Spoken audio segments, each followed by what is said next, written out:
everybody, and welcome back to Night Brothers Commentary once again. Today we are going to be continuing the U.S. Constitution series, with today's episode being the powers of COTUS, or the United States Congress. So, without further ado, let's begin. Essentially, I have kind of grouped powers into essentially three categories. Shared powers, which basically involve both the House and the Senate, as well as House-specific powers and Senate-specific powers. So essentially, the thing is, I'm not going to go over I'm not going to go over all the powers within Congress, because I added a lot. But so I'll just go over essentially what I have added, in addition to putting up like all the pictures and whatnot. So essentially, basically, one of the newest powers I've added is basically Congress essentially approves the national budget, but Congress does have to provide for and maintain a balanced national budget, except in times of war and or emergency declared by Congress for obvious reasons. But another thing that I've decided to add is essentially basically a constructive vote of no confidence. And for those of you who don't really have any idea what that means, it's essentially saying Congress can now essentially remove either the president or the chancellor or both executive officers really before their term limits are up with a 2/3 majority vote. However, all proposals for this constructive vote of no confidence must originate with at least 2 members in the House and 2 members in the Senate, and they have to wait at least 180 days after the start of the new Congress in order to actually start this vote. B, all constructive votes can only happen if there is at least a simple majority vote for a prospective successor for either office or both offices, and all cabinet members affiliated with either office, president or chancellor, have to resign their posts if their officer is removed, but they are eligible to be reappointed by another executive officer. And if a constructive vote fails, the members that signed said petition cannot form and sign another petition until the next year. Also, the president may be able to dissolve Congress within 21 business days as part of a failed attempt with the chancellor's approval, in addition to the approval of the other congressional majority leaders. Now, even in addition to that, at least 48 hours, but no more than 5 business days, must elapse between the motion and the vote. So, yes, I do kind of bring in that, I guess, parliamentary element to basically removing executive officers. But I do place a lot of restrictions. So, to make it really hard for it to happen. Also, Congress now has the ability to regulate expenditures for and all contributions to political campaigns. And basically, Congress can also regulate the amount of personal funds for a candidate running for any federal office, as well as essentially basically just how much money they can also spend during said campaign. And Congress now has the ability to establish a new national language, but all prospective languages must be spoken by at least 1 million people, both citizens and legal permanent residents, throughout the entire United States. So you can't just appoint any language that you want. It has to be spoken by a significant amount of people, for obvious reasons.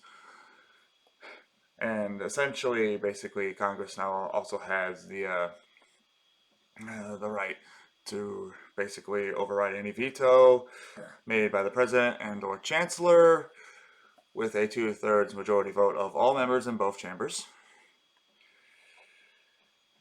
Now, this is where things get a little, shall we say, complicated. But essentially, Congress can now request a new judicial body that I am creating called the Constitutional Council, and I'll get in more into that later once I kind of finish both Congress and the executive branch.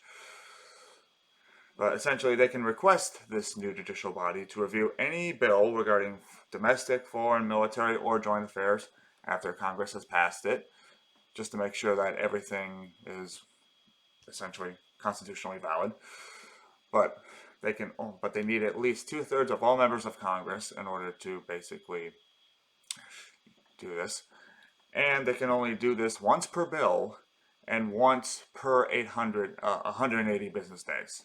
So they cannot do this for every, so they can't like force the Constitutional Council to essentially just stall a bill, nor can they just like stall every other bill.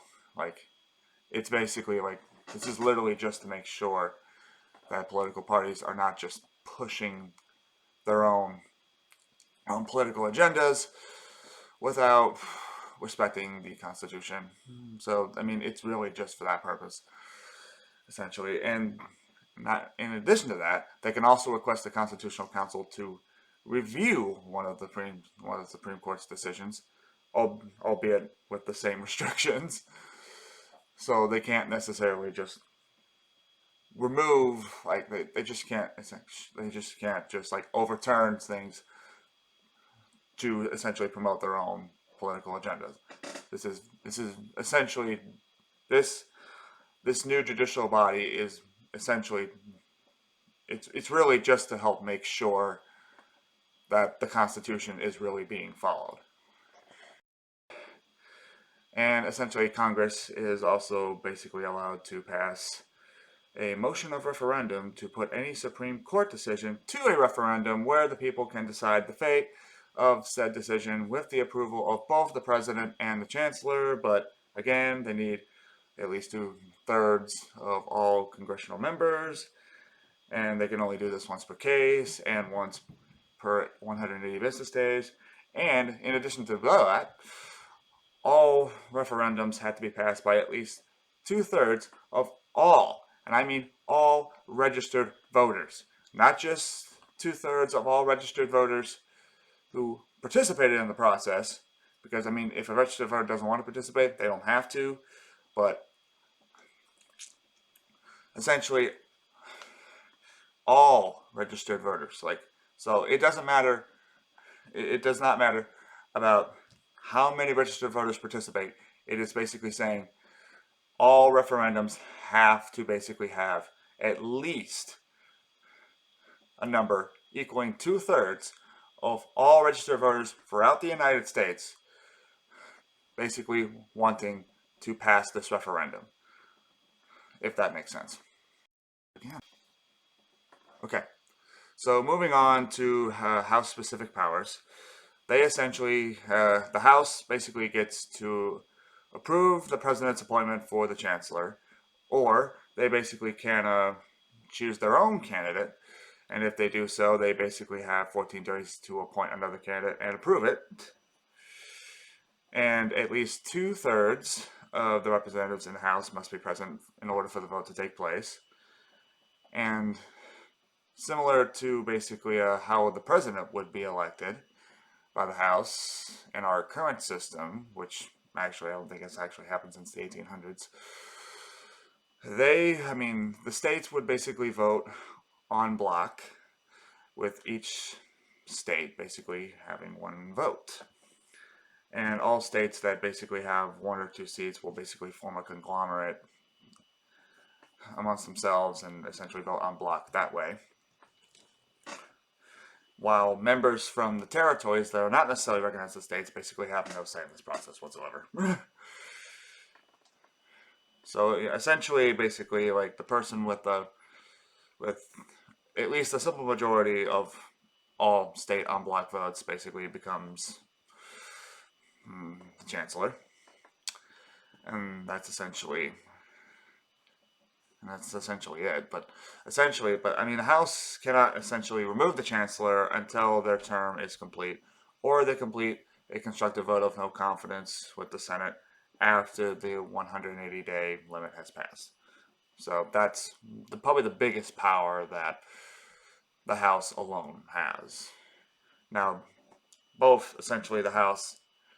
The House can also basically do a partial vote of no confidence, where instead of removing the chancellor, they basically just remove the chancellor's cabinet. They essentially remove all the officials that within the cabinet that the chancellor appoints. So they can do that.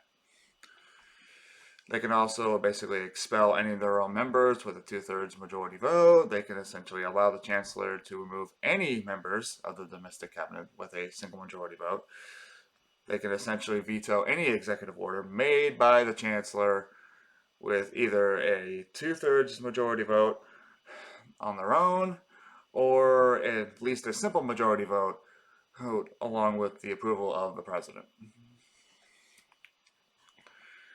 Now, they could also pass a motion of referendum to put a bill to a referendum where the people can decide the fate of the bill regarding, as long as the bill is basically just regarding domestic affairs, with a simple majority vote and the approval of the chancellor. However, like I said before with referendums regarding the Supreme Court, that same restriction of having at least 2/3 of all registered voters in the country still applies. And like our current system, the House can also impeach any government official with a 2/3 majority vote. However, in order to do this, there has to be criminal charges placed on the individuals in order for them to be impeached. Also, they necessarily can't impeach any of their own members because, if you really just wanted to, if you really wanted to impeach them, you already have the House already has the power to expel its own members, so, why would they need that? And essentially, the Supreme Court, instead of the Senate, will basically hear all the cases that arise from any House impeachment. And if any Supreme Court justice is being impeached, that judge cannot have any say in the Supreme Court's decision. Now, for the Senate will basically approve any candidate to become the president in the event that the Electoral College fails to do so. However, the Senate can only choose from a list of all candidates that file the nomination papers and reach the minimum amount of signatures to become president. And to be fair, that same restriction also applies to the chancellor as well. And basically, at least 2/3 of the senators have to be present, just like the House. However, instead of voting en bloc, basically senators are allowed to cast their votes individually, since basically there's only 2 members per state. So it doesn't really make sense for them to vote en bloc. And basically, as long as you get a simple majority vote, you essentially win the office.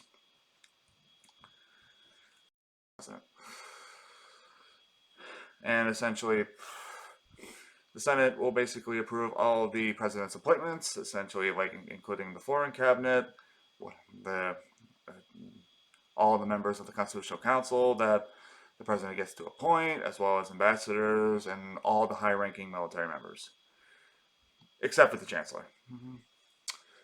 And essentially, they can basically do the same thing with regards to calling a partial vote of no confidence for all the members of the cabinet that the president gets to appoint.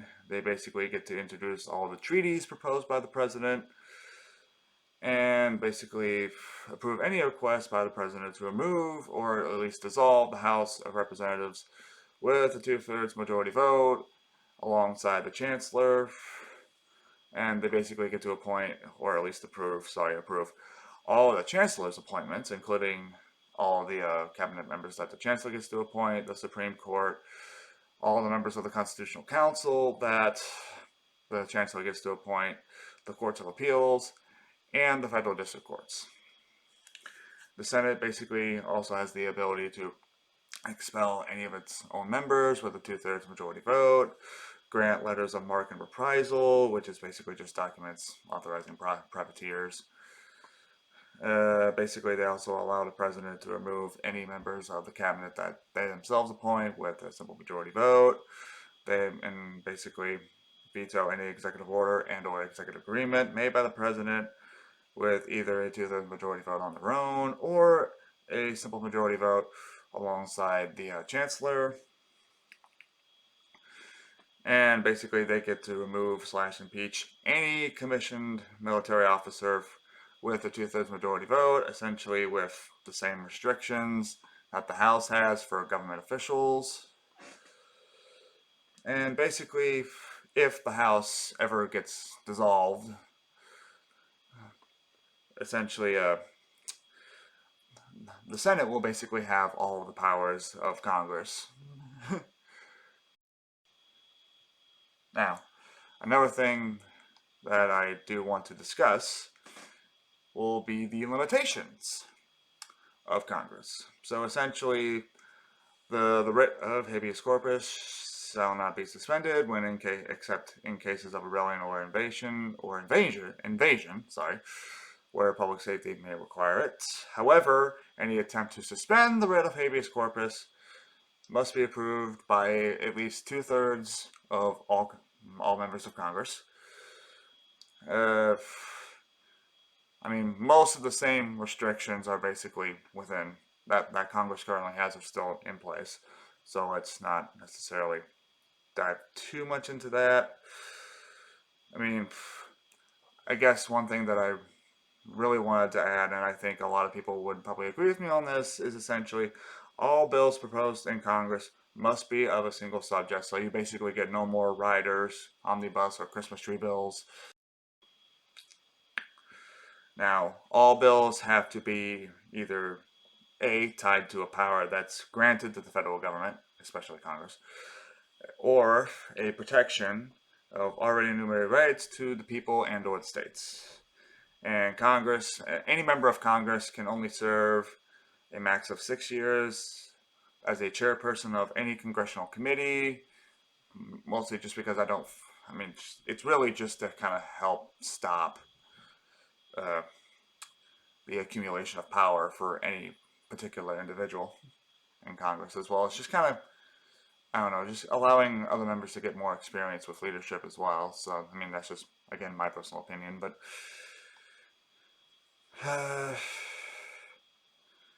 and any bill that Congress fails to pass, as well as any proposal deemed similar enough to said bill by at least 40% of all members in the respective chamber must wait at least 6 months before that bill or any similar bill can be reconsidered. Again, I don't know. I guess I just wanted to have a system that doesn't necessarily allow for Congress to be stuck on so many different things all at once. If a bill fails, I just say you move on to the next thing and try again sometime in the future, personally. That's just my personal opinion. Again, you may differ, and you have a right to differ. Now, all proposals in Congress, or bills in Congress, must have a set date in which the bill/proposal becomes active after passage written into the bill. And the earliest possible date is at least 30 days after the bill's passage, with the latest possible date being 180 days, with exceptions being made during times of declared war or emergency. And all members of Congress, both House and Senate, are no longer allowed to filibuster any bill. And personally, I hated, again, I hated the filibuster. I think it's just dumb. Like, you, as a member of Congress, have been elected or appointed to essentially serve the people and or state governments of the United States. Okay?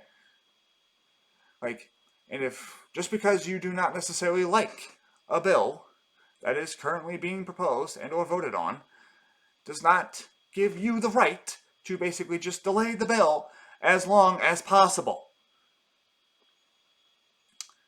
To me, the filibuster is a joke for that reason. If you do not like a bill, you have the right to say no. Okay? You have the right to say no. So just vote no and move on. That's just my personal opinion.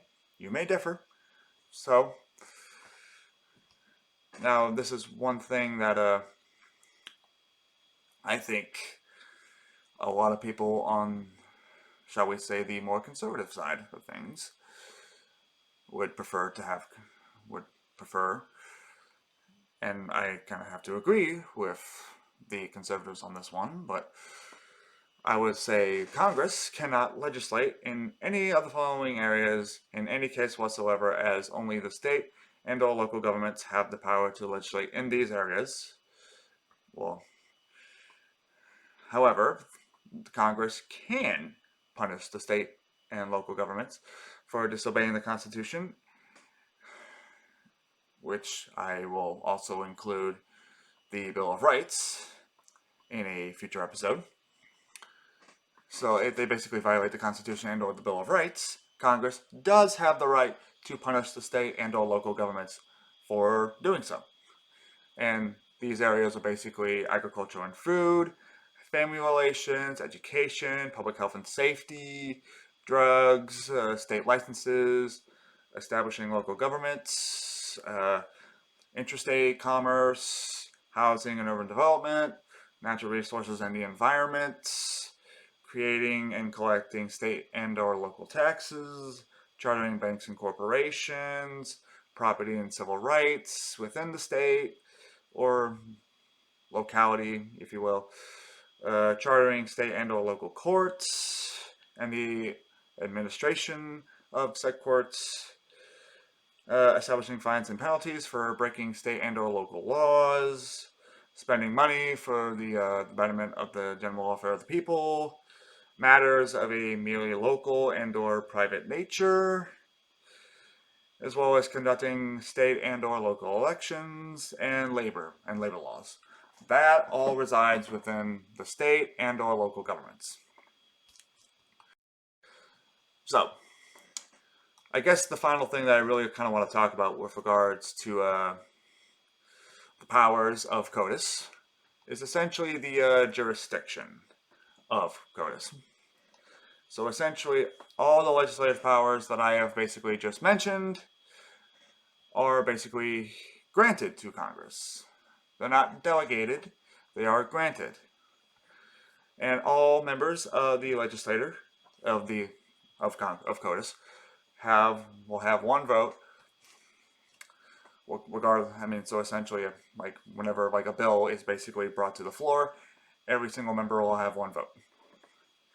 And all the members from the territories that are not necessarily recognized as states can still vote on the floor, just like members from fully recognized states. And all bills, except for treaties, will start in the House of Representatives. And except for the following exceptions that I will basically essentially list below, the Senate can amend, but not necessarily prevent any bills from passing into law, which again, I basically kind of borrowed this dynamic from the British Parliament, where basically the House of Lords is essentially kind of, I mean, the House of Lords is essentially kind of like a chamber of sober second thought within the British Parliament, or at least that's kind of as far as my understanding goes. And if you have, if you know any better, please let me know in the comments down below. But essentially, I kind of want the House and the Senate to basically kind of have that same dynamic. So, like I said, the exceptions below are basically treaties, the national budget, raising taxes on the U.S. populace, declarations of war and or emergency, constructive votes of no confidence, proposed amendments to the Constitution, admitting a new state to the Union, essentially overriding, well, sorry, vetoes are no longer an exception to that, and all other Senate-specific powers. So, essentially, I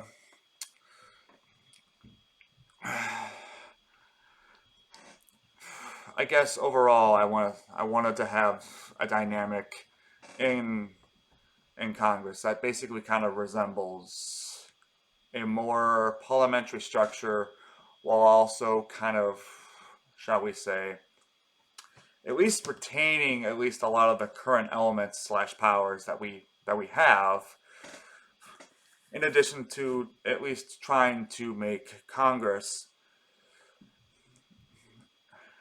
at least a little bit more powerful than the executive branch, if you will.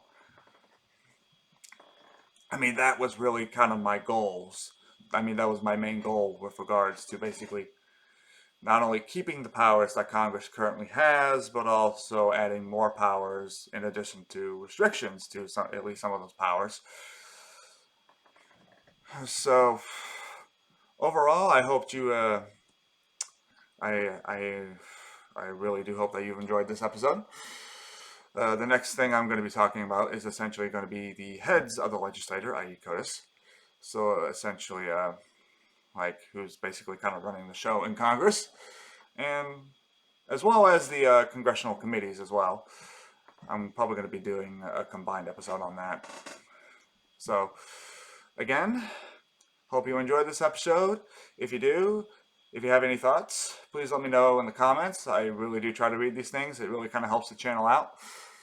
So, until then, Night Brothers Commentary, signing out.